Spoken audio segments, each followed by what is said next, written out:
Elle sonne comme une ultime recommandation, celle faite au Premier ministre Rose Christian Osunkara Ponda par le président de la République Ali Bongo Ondimba, qui croyait déjà bien faire lorsqu'il décrétait le premier samedi du mois, journée citoyenne sur toute l'étendue du territoire national gabonais.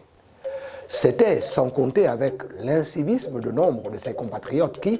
malgré le fait qu'ils aient volontairement suivi cette invite à la journée Retroussons les manches, ont continué à briller par le non-respect de certaines règles élémentaires d'hygiène, dire que la propreté est la base des conditions hygiéniques, comme on nous l'a enseigné à l'école primaire.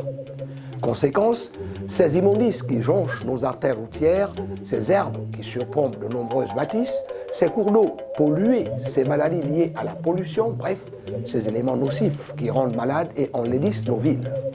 Constat amer fait par le chef de l'État qui a jugé utile de convoquer pour le lui signifier de vive voix le chef du gouvernement afin d'avec lui en débattre. Parce que, très préoccupante, la question de l'insalubrité de nos villes a conduit le premier des Gabonais sensibiliser davantage le patron de l'administration pour qu'il en fasse autant avec ses représentants provinciaux, entendez les gouverneurs,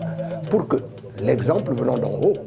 il joue chacun où il se trouve le rôle de relais de la décision présidentielle consistant à voir chaque ville sur son 31 avec à la clé une récompense méritée à l'issue de l'organisation à Libreville dès cette année d'un concours national de la ville la plus propre.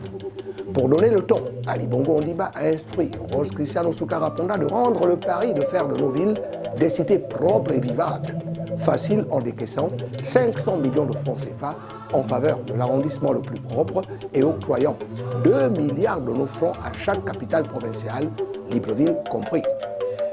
Une bouffée d'oxygène, n'est-ce pas, qui devrait cependant faire l'objet d'une gestion saine et rigoureuse qui nous éviterait d'entendre à nouveau le président de la République exprimer son insatisfaction face à la mauvaise exécution par les autorités compétentes de ces recommandations auxquelles il attache bien du prix, lui qui tient, comme il l'a démontré pendant la longue période de lutte contre le Covid-19, à la bonne santé des populations qui, c'est une évidence pour tous, commence par un environnement sain.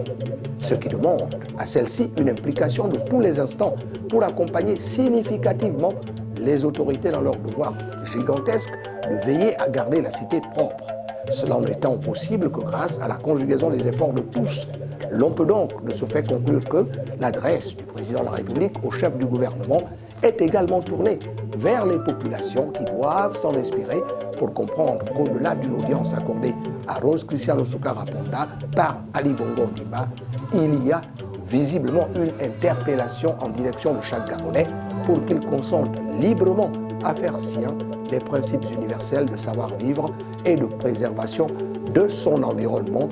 tous devant faire leur part dans ce combat commun et salutaire. À très bientôt.